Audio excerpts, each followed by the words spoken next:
Hello,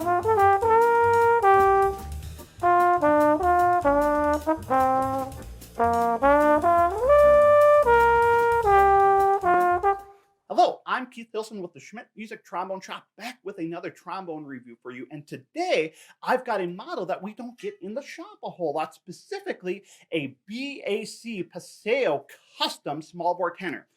BAC, of course, has been a force in custom trombones for a number of years now, renowned not only for all of the wonderful restoration, modification work, extremely unique designs, wonderful, finishes, and all these great ideas, but of course, they're producing their own instruments as well.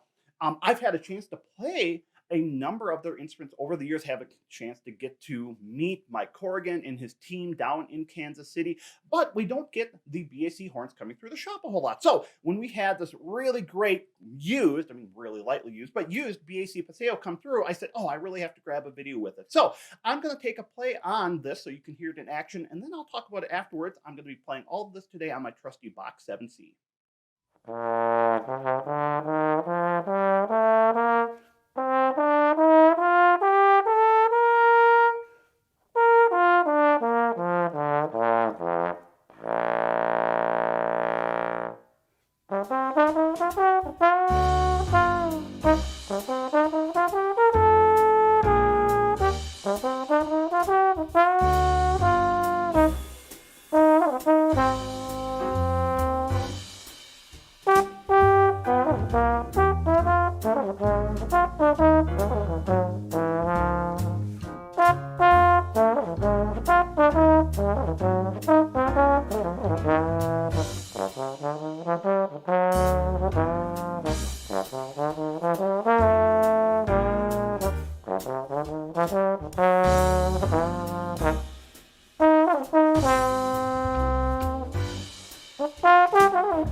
many of us in the trombone world, and frankly, the wider brass world in general, are familiar with the BAC, the Best American Craftsman team down in Kansas City. This, of course, was a company started by Mike Corrigan down in Kansas City, and they really got notoriety for all of their wonderful customization and restoration work that they have done. Mike Corrigan himself really got started building instruments, building sack butts. But of course, a number of years ago, they've really branched into building their own instruments in their factory down in Kansas City. I've had the chance a few years ago to visit the facility down there. It's wonderful. It's very, very cool stuff. And again, what I really appreciate about what Mike and his team have brought to the table is that they've got some really unique ideas. Obviously, they have some really cool finishes and some other ideas that they brought to the table, but of course, a high level of craftsmanship. And I really love the connection that they brought with their designs, their business to, especially a lot of the very centric jazz areas of the country, including, of course, Kansas City.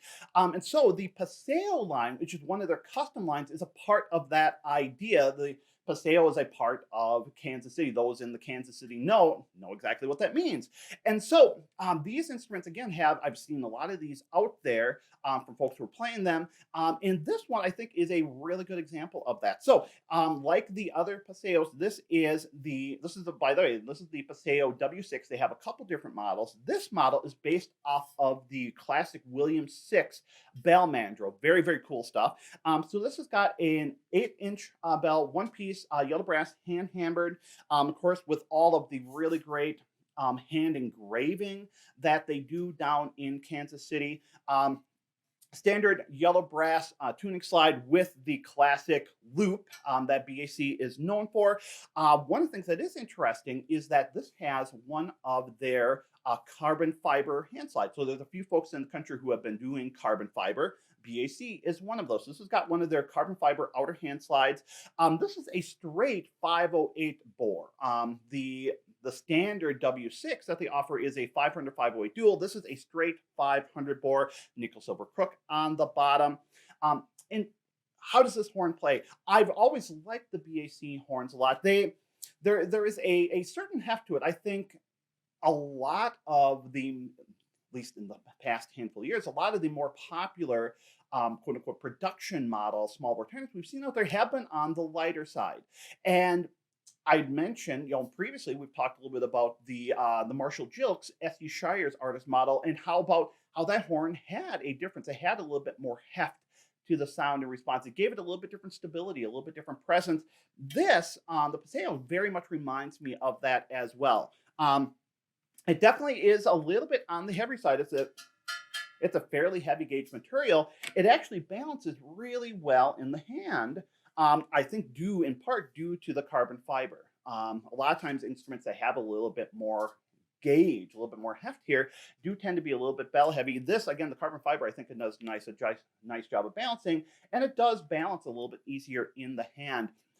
To me, playing it, it has a really great warmth and character to the sound. It doesn't get super dark and warm and broad, but there is a really nice kind of mid-range chord to the overtones happening with all of it.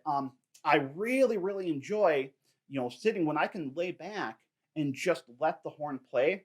I think it plays wonderfully. The upper register slots beautifully on it.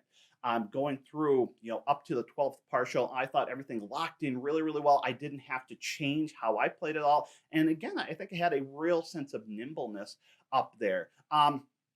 For me, what I did find is when I started pushing the dynamic, it did start to push back at me a little bit, especially in the mid-lower register. There could be, any number of different things with that. That, for me personally, that is one of the things that I find happen with carbon fiber in general, is that when I start pushing the dynamic, there does tend to be a point especially with the outer slide. It's a little bit different with full carbon fiber horns, but with just the carbon fiber hand slide, a lot of times I do find that it has a little bit different push at upper dynamics. And so that could be what's going on with this. But again, for me, when I was sitting back and just letting the horn play, I can see this being a wonderful horn on the mic for me.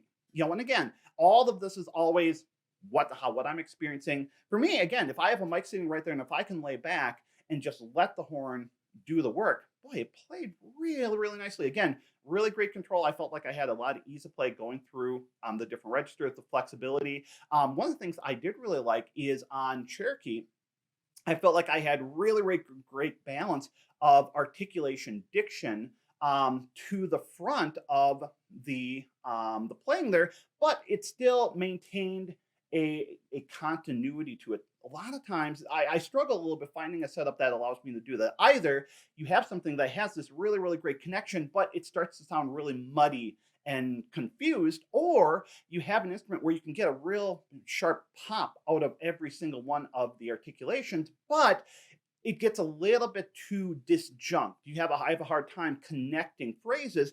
I thought this really, really balanced everything well. And interestingly, as compared to other carbon fiber hand slides, I like the balance of weight when I was playing. For me, a lot of carbon fiber hand slides are almost too light. And it's weird to say, but it's like I'm getting to where I'm trying to go before I'm ready to get there.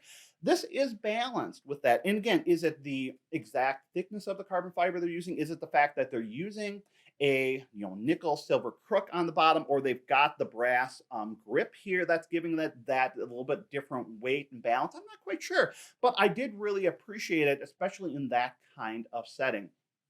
And again, I found that, I've really, really always enjoyed, seeing the craftsmanship, the creativity, and really the work that they put into their custom instruments. And I think this is a great example of all that. And I'm really glad I had a chance to spend some time with it.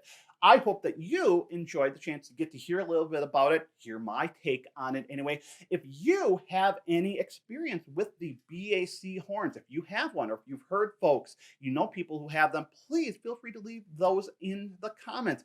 We'd love to hear about your experiences, your thoughts, and be a part of our community here of viewers. If you like the video, of course, think about giving it a thumbs up. If you haven't already done so, think about subscribing to our channel so you can see more of what we have going on. And of course, you can find the Trombone Shop on Facebook and Instagram. So as always, thank you for watching.